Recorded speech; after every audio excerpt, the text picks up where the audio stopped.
स्वागत है आप सभी का एफएम न्यूज देख रहे हैं आप और आपके साथ मैं हूं नितीशा बंसल। इस खास बुलेटिन में हम नजर डालेंगे आज की 4 बड़ी खबरों पर और करेंगे इन 4 बड़ी खबरों का विस्तार से विश्लेषण। सबसे पहले शुरुआत होगी पहली बड़ी खबर के साथ। पहली बड़ी खबर है राहुल का प्रण सियासी रण, यानी कि राहुल ने जो भारत जोड़ो यात्रा शुरू की हुई है, राहुल गांधी का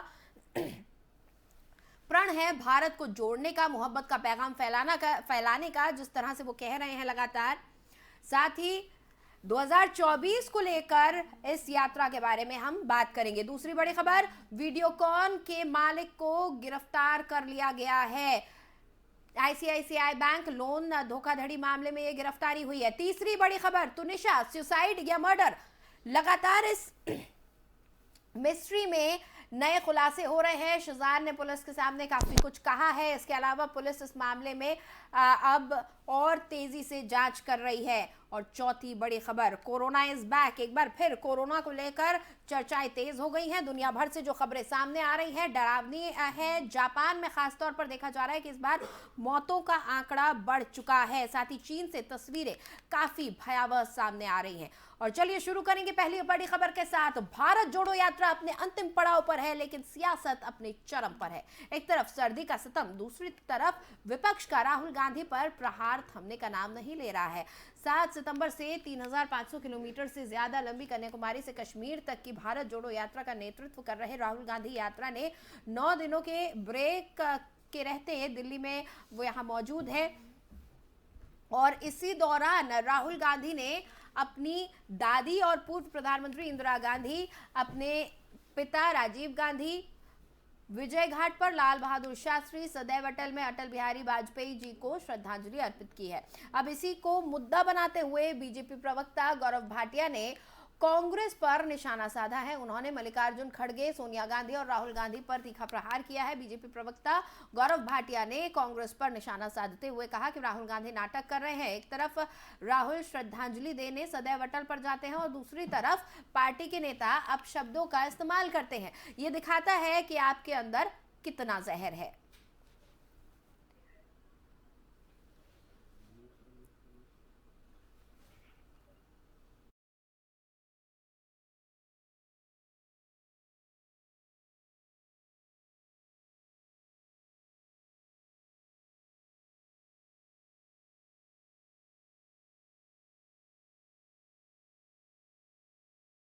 खबर पर बातचीत के लिए हमारे साथ असतनाथ तिवारी जी मौजूद हैं, जो कि कांग्रेस प्रवक्ता है। बहुत बहुत स्वागत है एफएम न्यूज पर आपका। तिवारी जी, क्या वजह है कि राहुल गांधी अगर सदैव अटल जाते हैं तो भी बीजेपी इस पर तंज कसने से नहीं चूकती है? अगर राहुल गांधी इंडिया गेट से होकर यात्रा को निकालना चाहते हैं तो भी ये चीज प्रशासन को रास नहीं आती है। क्या चल क्या रहा है?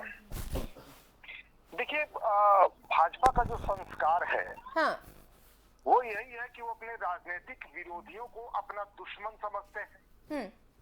गालियां देना, अपशब्द बोलना उनकी आदत। तो जब उन्होंने देखा कि राहुल गांधी जी अपने अधूर राजनीतिक विरोधी भाजपा के एक बेहद लोकप्रिय नेता को श्रद्धांजलि देने पहुंचे, तो उनको ये बात अजीब लग गई, क्योंकि वो तो गाली देने वाले लोग हैं, वो तो कभी अपने राजनीतिक विरोधियों का ठीक से नाम तक नहीं लेते।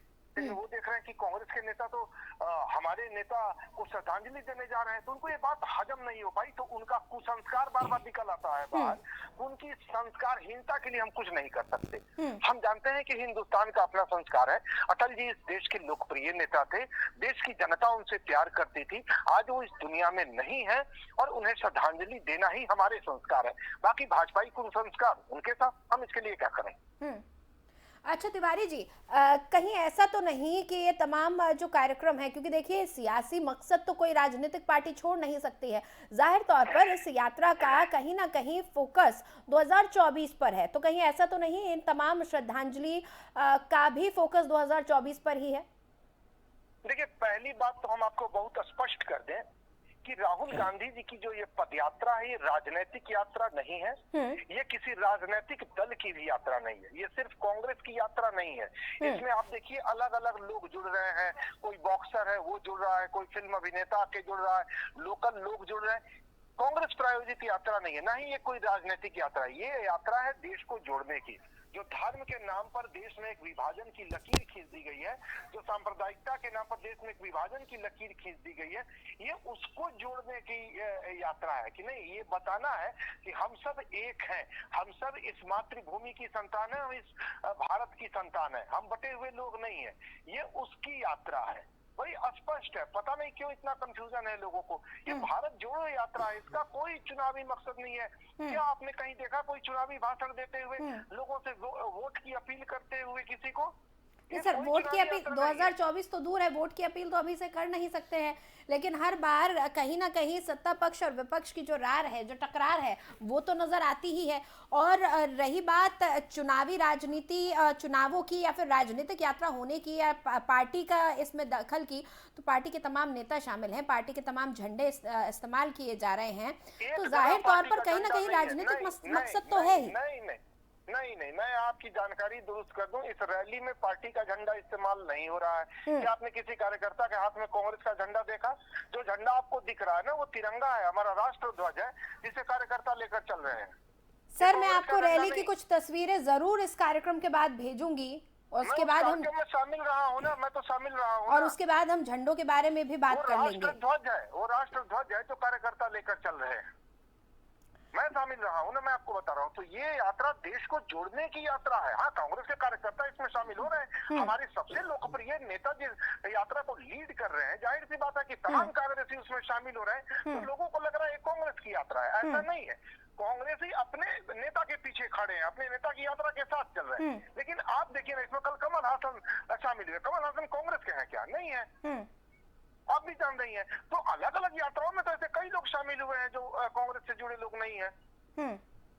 सर, कर्नाटक के मंड्या डिस्ट्रिक्ट की रैली की इस वक्त मैं तस्वीरें देख रही हूं, और यहाँ पर राहुल गांधी भी साफ नजर आ रहे हैं, और तमाम कार्यकर्ताओं के हाथ में कांग्रेस पार्टी के झंडे भी साफ नजर आ रहे हैं। देखिए, स्थानीय स्तर पर जहाँ कहीं भी कांग्रेस कार्यकर्ताओं ने स्वागत किया है, जहाँ कहीं भी किया है, स्थानीय स्तर पर कांग्रेस तो बस सर, मकसद यही है कि राजनीतिक मकसद है, इसमें कुछ गलत नहीं है, क्योंकि जाहिर तौर पर कांग्रेस देश की एक बड़ी राजनीतिक पार्टी है, तो राजनीतिक मकसद होना गलत नहीं है, लेकिन उस चीज को नकार देना गलत है।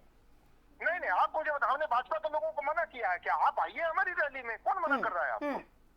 हमने भाजपा के लोगों को भी मना नहीं किया, आप भी आइए हमारी पद यात्रा में शामिल होइए, आप भी देश को जोड़ने की कोशिश कीजिए। आप भी कहिए कि हम अब तक गलत ट्रैक पर चल रहे थे। सही बात यही है कि हम हिंदुस्तानी हैं, हम हिंदुस्तानियों को आपस में नहीं लड़ना है, ना आपस में किसी को लड़वाना है। आइए ना, हम कहाँ मना कर रहे हैं? किसी भाजपाई को हमने मना नहीं किया है। जो आना चाहते हैं उनका स्वागत है। चलिए, बहुत बहुत शुक्रिया सतना तिवारी जी हमारे साथ जुड़ने के लिए।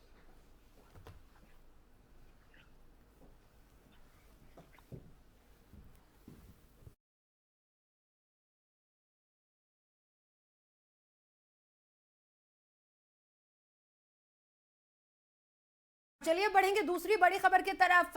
बैंक लोन फ्रॉड केस में केंद्रीय जांच एजेंसी ने बड़ी कार्रवाई की है। सीबीआई ने इस मामले में वीडियोकॉन के मालिक वेणुगोपाल धूत को गिरफ्तार किया है। इससे पहले सीबीआई ने इस मामले में आईसीआईसीआई बैंक के पूर्व एमडी चंदा कोचर और उनके पति दीपक कोचर को गिरफ्तार किया था। आरोप है कि जब चंदा कोचर आईसीआईसीआई बैंक की कमान संभाल रही थी, तब उन्होंने वीडियोकॉन ग्रुप को लोन दिया था। बदले में चंदा के पति दीपक कोचर की कंपनी न्यू रिन्यूएबल को वीडियोकॉन से निवेश मिला था, और वीडियोकॉन ग्रुप को 3,250 करोड़ का बैंक लोन देने के मामले में सीबीआई ने पिछले हफ्ते आईसीआईसीआई बैंक की पूर्व एमडी और सीईओ चंदा कोचर और उनके पति दीपक कोचर को गिरफ्तार किया था। इसके बाद दोनों को मुंबई की विशेष कोर्ट ने 3 दिन की सीबीआई हिरासत में भेज दिया। 2012 में वीडियोकॉन ग्रुप को आईसीआईसीआई बैंक द्वारा लोन दिया गया था, जो बाद में एनपीए हो गया और बाद में इसे बैंक फ्रॉड कहा गया। सितंबर 2020 में प्रवर्तन निदेशालय ने दीपक कोचर को गिरफ्तार किया।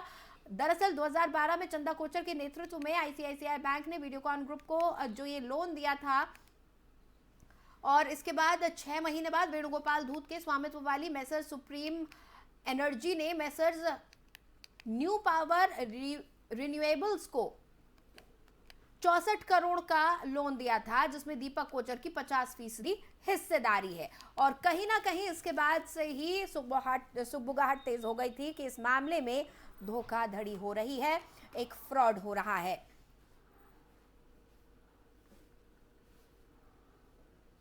और इस खबर पर ज्यादा जानकारी के लिए मेरे सहयोगी अजीत का हम रुख करेंगे।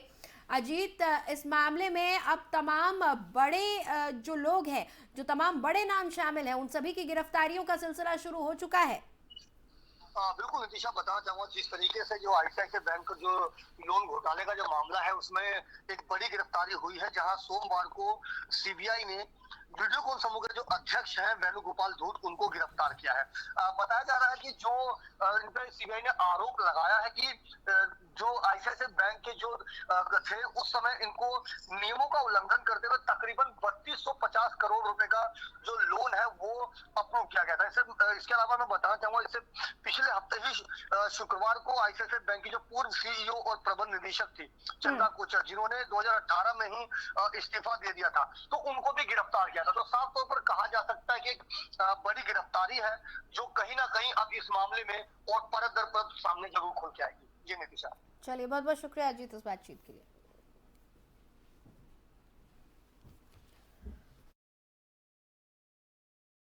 दीपक कोचर के बाद अब वीडियोकॉन के मालिक धूत को भी गिरफ्तार कर लिया गया है। इस पूरे मामले में 3250 करोड़ रुपए का फ्रॉड किया गया है। पहले ये लोन लिया गया था, उसके बाद इसे ये एनपीए हो गया था, और फिर इस मामले में इस पूरे ये जो पूरा लोन का पूरा प्रकरण था इसको बैंक फ्रॉड बताया गया।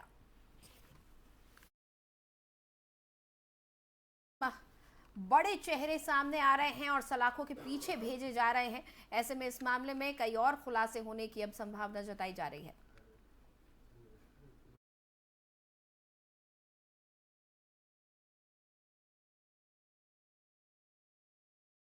और चलिए अब रुक करेंगे तीसरी बड़ी खबर का। टीवी सीरियल अलीबाबा की अभिनेत्री तुनिशा शर्मा ने टीवी सेट पर ही फांसी लगाकर आत्महत्या कर ली, जिसके बाद पुलिस ने उनके को स्टार शिजान खान को गिरफ्तार कर लिया। अब इस मामले पर महाराष्ट्र के मंत्री और भाजपा नेता गिरीश महाजन ने बड़ा दावा किया है। उन्होंने कहा कि अभिनेत्री तुनिशा शर्मा की मौत लव जिहाद का मामला है और राज्य पुलिस मामले की जांच कर रही है। तो वहीं दूसरी तरफ तुनिशा शर्मा सुसाइड मामले में पुलिस ने लव जिहाद के एंगल को सिरे से खारिज कर दिया है। मुंबई पुलिस के एसीपी ने कहा कि तुनिशा की मौत ब्रेकअप की वजह से लगे सदमे को ना झेल पाने के कारण हुई। आपको बता दें कि तुनिशा सुसाइड केस के आरोपी शिजान ने पुलिस को पूछताछ में बताया कि तुनिशा ने पहले भी आत्महत्या करने की कोशिश की थी। उस समय शिजान ने उसे बचा लिया था और इस बारे में शिजान ने तुनिशा की मां को भी बताया था। मां को उसका खास ध्यान रखने को कहा था। ये जानकारी पुलिस सूत्रों से मिली है। आज ही तुनिशा के ब्लड सैंपल, ऑर्नामेंट्स और उनके कपड़ों को फॉरेंसिक जांच के लिए कालीना फॉरेंसिक लैब में भेजा जाएगा और इसके साथ ही उनकी डेड बॉडी को आज जेजे अस्पताल से मीरा रोड की मॉर्चरी में शिफ्ट किया जाना है। परिवार के मुताबिक तुनिशा शर्मा का 27 दिसंबर को अंतिम संस्कार होना है। शिजान ने पुलिस को शुरुआती तौर पर जो बयान दिया है उसमें इस बात का खुलासा हुआ है कि दोनों ही कलाकार एक दूसरे के साथ रिलेशनशिप में थे। ये बात सच है। तुनिशा और शिजान दोनों का धर्म अलग था और उम्र का बड़ा अंतर था, इसलिए शिजान ने ब्रेकअप कर लिया था। शिजान को मामले में 4 दिन की पुलिस हिरासत में भेज दिया गया है। और इस खबर पर बातचीत के लिए मेरे साथ राजेश राय सर जुड़े हुए हैं, जो कि एक आईपीएस अफसर रहे हैं। बहुत बहुत स्वागत है सर एफएम न्यूज पर आपका। जी जी नमस्कार। नमस्कार राय सर, आपने अपने करियर के दौरान तमाम केसेस देखे होंगे, कई ऐसे मामले देखे होंगे जिसमें प्यार के खातिर अपनी जान दे दी जाती है या फिर कई बार मर्डर के केसेस भी सामने आते हैं। लेकिन इस बीच जो हम देख रहे हैं कई ऐसे मामले, ये तो एक लाइमलाइट में आने वाला मामला है क्योंकि एक टीवी एक्ट्रेस थी, लेकिन तमाम अगर हम आम जनजीवन में भी देखें तो कई ऐसे मामले सामने आ रहे हैं जिसमें लोग प्यार के चलते अपनी जान दे रहे हैं। आप क्या कहेंगे, ये एक क्रिमिनल मेंटालिटी वाली चीज सामने आ रही है कि या फिर ये एक ऐसी चीज है जो सोसाइटी के बदलते वक्त की वजह से हो रहा है? लोग प्रेशर नहीं झेल पा रहे हैं, लोग डिप्रेशन में चले जा रहे हैं। नहीं है, लोग प्रेशर नहीं झेल पा रहे हैं और बात है कि ये जो कारण है ये कि लोग किसी के सुसाइड का कारण प्यार नहीं है जी। जहाँ भी सुसाइड के कारण है वो या तो ब्लैकमेल है या जो है उसका इस बात का प्रेशर है उनके ऊपर, या जो चीटिंग है या धोखा है या जो है शारीरिक शोषण है। ये चीजें हैं जिसकी वजह से आदमी जब डिसीव्ड महसूस करता है, ठगा हुआ महसूस करता है, तो उस कंडीशन में ये बात है कि आदमी अपना इतना बड़ा एक्सट्रीम जो है वो स्टेप ले कि वो अपनी जान दे दे, कि तब तक नहीं होगा जब तक कि बहुत एक्सट्रीमिटी पे बात न पहुंच गई, बहुत इमोशनली बहुत वो जिसे कहते हैं उसको पुश कर दिया गया, पुश टू द वॉल। तो ये पुश टू द वॉल वाली बात है कि जहां पर वो ये लग रहा है कि हमारे सामने कोई चारा नहीं है, मैं क्या करूं, तो हम धोखा हो गया, हमको हमारी जिंदगी बर्बाद कर दी है, किस तरह से मुंह दिखाया लोगों को। ये जब स्टेज आती है तब जाकर के कोई सुसाइड करता है, या अगर सुसाइड है तो कोई केस। कई बार जितनी भी चीजें हैं उसमें लोग सुसाइड की तरह से ऐसा क्रिएट करते हैं कि जैसे सुसाइड जबकि होता नहीं है सुसाइड, और जांच करने पे मालूम पड़ता है कि नहीं ये मामला कुछ और आया, किसी वजह से और आदमी ने उसको जो है वो पुश किया और हुआ मर्डर, और उसको सुसाइड का रूप देने की कोशिश की जाए। लेकिन अगर कोई सुसाइड भी करता है तो that is as good as murder, क्योंकि उसको इस हद तक उसको पुश किया जाता है कि वो इमोशनली बिल्कुल ब्रोकन अवस्था में आकर के सुसाइड करने की नौबत आ जाती है। राजेश राय सर, इस पूरे मामले में तुनिशा की जो मौत हुई है, इस पूरे प्रकरण में शिजान उनके को स्टार जो कि जिनके साथ तुनिशा रिलेशनशिप में थी बताया जा रहा है, उन्हें फिलहाल पुलिस रिमांड पर लिया गया है। 4 दिन के लिए उनकी हिरासत और बढ़ा दी गई है। क्या लगता है 4 दिन की जो न्यायिक हिरासत बढ़ाई गई है, कितनी मदद पुलिस को इन 4 दिनों में मिल पाएगी? नहीं, मदद मिलेगी जिस तरह से मान लीजिए कि अगर वो जैसे जो तरुषी थी वो जिस तरह से ब्रेक हुई है उस तरीके से पुलिस रिमांड जब लेंगे तो पुलिस वाले पूछताछ करेंगे तो इनके भी ब्रेक होने के चांसेस है कि सही बात कम से कम बता देंगे। तो वो पुलिस की इन्वेस्टिगेशन के दौरान जब वो पुलिस कस्टडी रिमांड पे है तो उसमें उनसे जब वो पूरी कोशिश होगी तो इस बात की पूरी संभावना है कि जो इसमें तथ्य है वो सामने आ जाए। चलिए, बहुत बहुत शुक्रिया हमारे साथ जुड़ने के लिए सर। Thank you. तो राजेश राय जी हमारे साथ जुड़े हुए थे, जो कि पूर्व IPS अफसर रहे हैं। वो बता रहे थे कि किस तरह से ज़्यादातर मामलों में दरअसल प्रेशर के में आकर लोग सुसाइड कर लेते हैं, लोगों के मन में डर होता है, भय होता है, और साथ ही कई मामलों में, ज़्यादातर मामलों में कहीं ना कहीं ब्लैकमेलिंग का एंगल भी मिल पाता है, और जैसा मामला नज़र आ रहा होता है दरअसल वैसा होता नहीं है। और साथ ही इन 4 दिनों की हिरासत में पुलिस को काफ़ी मदद मिलेगी, काफ़ी कुछ इस पूरे केस की कड़ियाँ जोड़ पाएगी पुलिस।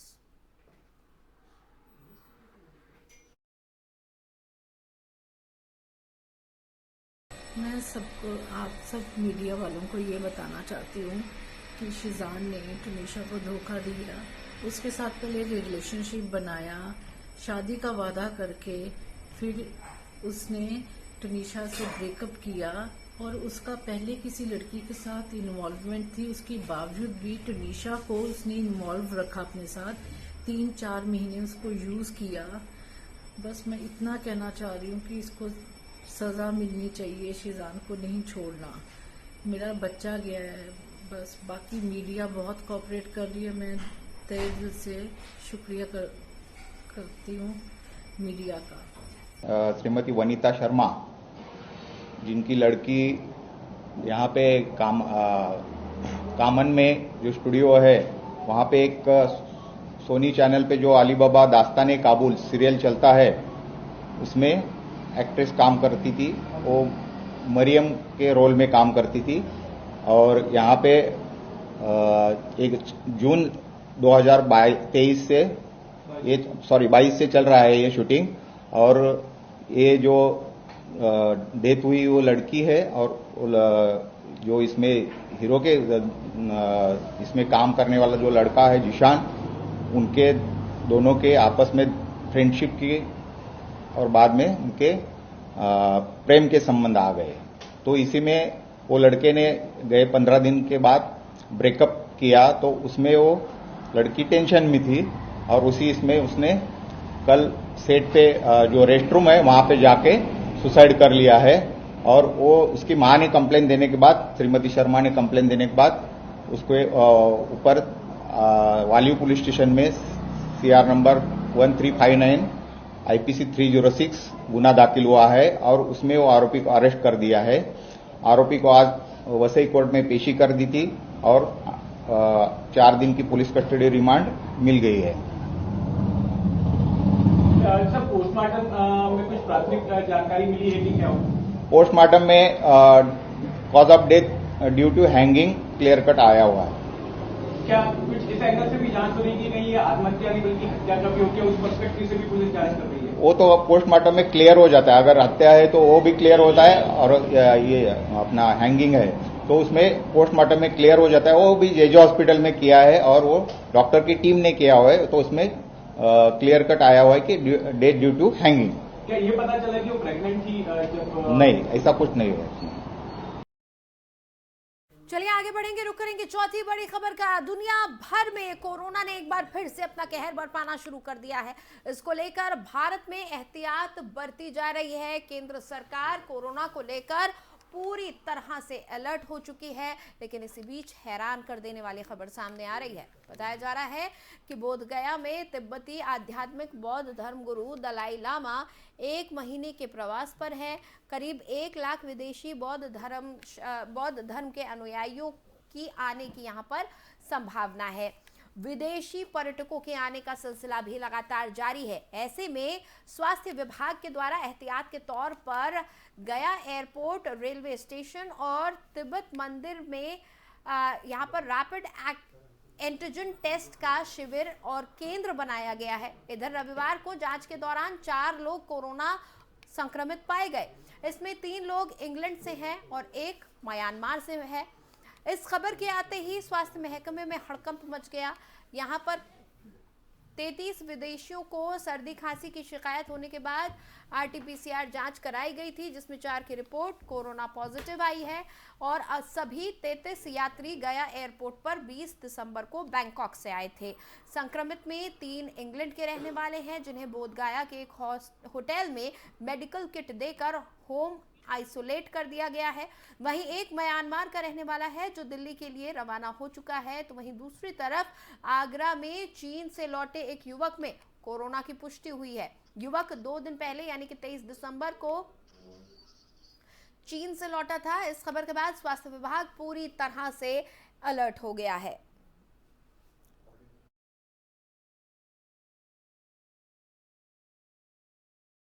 पर बातचीत के लिए डॉक्टर नीरज कुमार हमारे साथ जुड़े हुए हैं, जो कि एक वरिष्ठ चिकित्सक हैं। बहुत बहुत स्वागत है सर FM न्यूज पर आपका। जी डॉक्टर नीरज, जिस तरह से हम देख रहे हैं चीन, जापान, थाईलैंड, कोरिया, अमेरिका, सब जगह हालात बिगड़ते जा रहे हैं। खासतौर पर जापान में मौतों का आंकड़ा इस बार काफी बड़ा है। चीन में लोग हजारों की तादाद में अस्पतालों में पड़े हुए हैं, लाखों की तादाद में लोग बीमार हैं। ऐसे में जब विदेशी यात्रियों की बात आती है तो अभी हम रैंडम टेस्टिंग कर रहे हैं। अभी गया में वहां पर 4 पॉजिटिव मरीज मिले हैं जो कि विदेश से ही आए थे, बैंकॉक से आए थे। क्या आपको लगता है कि एयरपोर्ट्स पर और चौकसी बरती जानी चाहिए अब? जी बिल्कुल। सबसे पहले जो जरूरी है वो है ट्रैकिंग, कि हम जो लोग वहाँ पे आ रहे हैं उनको हम ट्रेस कर सकें और हर जो भी व्यक्ति जो हमारे संदिग्ध एरियाज हैं जैसे चाइना, जापान और जिन एरियाज में बहुत ज्यादा कोविड फैल रहा है, बल्कि मैं तो कहूंगा कि कोई भी किसी भी देश से आने वाले व्यक्ति को जो है उसको ट्रैक करना चाहिए और उसकी जांच एयरपोर्ट पे ही करानी चाहिए। और जब तक उसकी रिपोर्ट नहीं आती है तब तक उन लोगों को गवर्नमेंट की तरफ से किसी आइसोलेशन में रखा जाए। डॉक्टर नीरज, ये जो 4 लोग हैं, ये चारों ही लोग 23 तारीख को एयरपोर्ट पर उतरे थे, तो जाहिर तौर पर इनके संपर्क में फ्लाइट में भी कई लोग आए होंगे, फ्लाइट का क्रू भी आया होगा। एयरपोर्ट पर आने के बाद एयरपोर्ट का ग्राउंड स्टाफ, अन्य जो पैसेंजर्स हैं, तमाम लोग इनके संपर्क में आए होंगे। तो ऐसे में काफी मुश्किल हो जाएगी सिस्टम के लिए सभी लोगों को ट्रेस कर पाना, अगर एयरपोर्ट पर ही इसका समाधान नहीं निकाला गया, अगर शुरुआती स्टेज में ही नहीं निकाला गया। जी बिल्कुल, आप बिल्कुल सही कह रहे हैं, क्योंकि जो अगर वो एक बार जितना भी एयरपोर्ट में 70-72-100 पैसेंजर्स हैं, क्रू मेंबर्स हैं, वो हर बार एक फ्लाइट के साथ नया पैसेंजर जुड़ता है तो क्रू लगभग वही रहता है। और दूसरा, जितना भी हमारा अंदर का जो चीजें होती हैं एयरप्लेन में वो सब भी टेस्ट की जाती हैं। तो ये बड़ा मुश्किल हो जाएगा अगर हम लोगों ने इसको पहली स्टेज पे यानी कि एयरपोर्ट पे आते ही अगर इसकी जांच नहीं की, उनको आइसोलेशन में नहीं लिया, तो इन सब चीजों को रोकना बड़ा मुश्किल हो जाएगा सरकार के लिए। तो क्या वक्त आ चुका है कि हमको फ्लाइट्स में भी कुछ कटौती कर देनी चाहिए? जी, कटौती तो देखिए, कटौती करना या ना करना गवर्नमेंट का डिसीजन रहेगा, लेकिन ये सावधानी बरतना बहुत जरूरी है। चलिए, बहुत बहुत शुक्रिया डॉक्टर नीरज हमारे साथ जुड़ने के लिए। धन्यवाद। तो डॉक्टर नीरज हमारे साथ जुड़े हुए थे, वरिष्ठ चिकित्सक हैं। वो बता रहे थे कि सावधानी बरतना बहुत ज़्यादा ज़रूरी है, क्योंकि जाहिर तौर पर इस मामले में जिस तरह से देखा जा रहा है कि बैंकॉक से आए हुए ये 4 यात्री कोरोना संक्रमित मिले हैं, ऐसे में एक बड़ा खतरा बन गया है कि ये 4 यात्री फ्लाइट में बैठे अन्य लोगों के संपर्क में आए होंगे, क्रू मेंबर्स के संपर्क में आए होंगे, एयरपोर्ट का ग्राउंड स्टाफ, एयरपोर्ट पर अन्य पैसेंजर्स, और क्योंकि एक अंतर्राष्ट्रीय फ्लाइट थी और उसके बाद वहां से गया तक पहुंचने तक न जाने कितने और लोगों के संपर्क में आए होंगे और संक्रमण और तेजी से फैल सकता है। यही जो संक्रमण की दर है, इसको हमें रोकना होगा। इसके लिए बहुत ज़्यादा ज़रूरी है कि एयरपोर्ट्स पर और ज़्यादा सतर्कता बरती जाए, और साथ ही इससे पहले कि भारत में हालात ख़राब हो और चीन और जापान से, कोरिया से हमें सबक लेकर एहतियात बरतनी होगी। बहरहाल फिलहाल बड़ी खबरों के इस खास बुलेटिन में इतना ही। खबरों के लिए आप देखते रहिए FM न्यूज़।